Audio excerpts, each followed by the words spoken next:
nakikita ba nila na ito yung kahinaan ng mga Duterte? Kasi mukhang tinitrace nila itong lahat ng mga corruption na ito papuntang kay Duterte.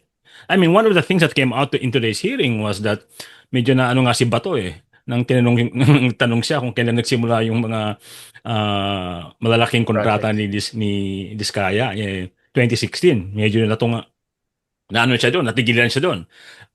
Tingin mo doon papunta to na tipong okay, all of these things, these really bad, these really egregious corrupt practices ay may tutuhog natin ko o may ikakabit natin ito sa mga Duterte. Thus, Well, in 2028 medyo definitely, ano. yeah, definitely yung objective of pinning down the Duterte na hindi nagawa sa impeachment dahil nga Yeah, naduwag ang mga Marcos.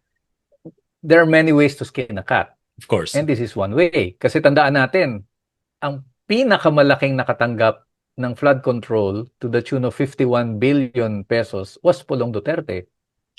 And Yeah. I'm sure kung sisilipin yan, itong Independent Commission or DPWH, whoever, masisilip yan. Kasi imagine, wala pa akong narinig na isang distrito na nakakuha ng 51 billion worth of flood control projects. And Pulong Mm. Duterte got that during the time of tatay niya yung presidente.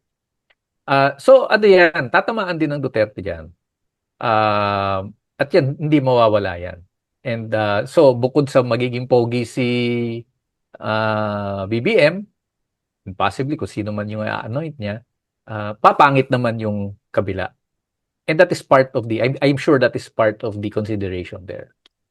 And also, I think right now, parang wala silang nakikitang ibang chink in the armor, kumbaga, ng mga Dutertes, except corruption. I mean, it started with all that Mary Grace Piato's investigations and all of that. No? So, this could be just a consistent attempt to try to, to really undermine or for good reason, itong mga Duterte.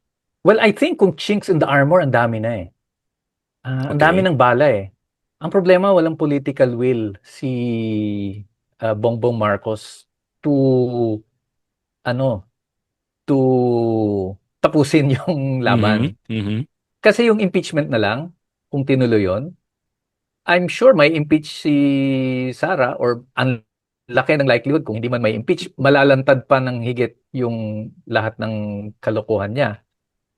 So, wait. Pero walang political will eh. Mukhang one, nangamba siya na they don't have the numbers in the Senate. Pangalawa, natakot siya doon sa threat of destabilization, yung bloodbath na sinasabi ni Sara. And of course, sinasabi ng iba, baka may hawak ang Duterte na, baka may alas ang Duterte na hinahawakan. Uh, but yun eh, kung chinks in the armor, marami, but it is really the political will to go for the kill. Mm-hmm. Yun ang wala sa administrasyong ito. So I don't know if that's a matter of character o yung mga, yung faction mismo na kasama si Bongbong, they don't want to rock the boat so much that it will also babalik sa kanila. Kasi remember, sino bang nagbigay ng confidential funds kay Sara even Mm-hmm. before Congress gave her? Si Bongbong Marcos, galing sa kanyang contingent fund yung pera na yon. Mm-hmm. Sino ba nag-approve ng budget ni Sara? Sino ba Mm-hmm. nag-appoint sa kanya? So, babalik lahat sa kanila rin eh. So, mukhang may pangamba din sila that they might rock the vote too much.